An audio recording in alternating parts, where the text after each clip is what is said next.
చూస్తుంటే తెలుగు ఇండస్ట్రీకి చాన్నాళ్ల తర్వాత మంచి రోజులు వచ్చినట్లు కనిపిస్తున్నాయి.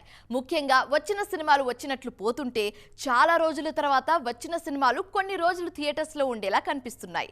ఏంటి కన్ఫ్యూజన్ గా ఉందా? అంత కన్ఫ్యూజన్ ఎందుకు? ఈ స్టోరీ చూసేయండి, మీకే క్లారిటీ వచ్చేస్తుంది. మిరాయ్ చాలా రోజులుగా ఇండస్ట్రీలో ఈ సినిమా గురించి చర్చ జరుగుతోంది.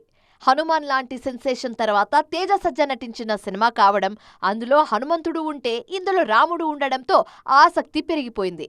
ఊహించినట్లుగానే మిరాయ్కు మంచి టాక్ వచ్చింది. ఓపెనింగ్స్ కూడా బ్రహ్మాండంగా వస్తున్నాయి. కేవలం 60 కోట్లతో 300 కోట్ల అవుట్పుట్ ఇచ్చారు దర్శకుడు కార్తిక్ ఘటమనేని.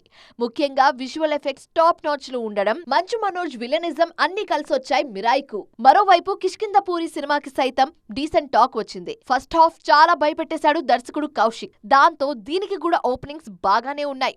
ఈ వారం సినిమాలు కాదు, గత వారం వచ్చిన లిటిల్ హార్ట్ సైతం థియేటర్స్ కు ఇంకా ఆడియన్స్ ను రప్పిస్తూనే ఉంది. మిరాయ్ కిష్కింధపూరి ఉన్న తన వాట తాను తీసుకుంటుంది చిట్టి గుండెలు. మొత్తానికి సెప్టెంబర్ మొదలైనప్పటి నుంచి థియేటర్స్ కి కాదు, టాలీవుడ్ కు మంచి రోజులు వచ్చాయి. ఓజీ కూడా సంకం పూరిస్తే బాక్స్ ఆఫీస్ బద్దలైపోతుంది.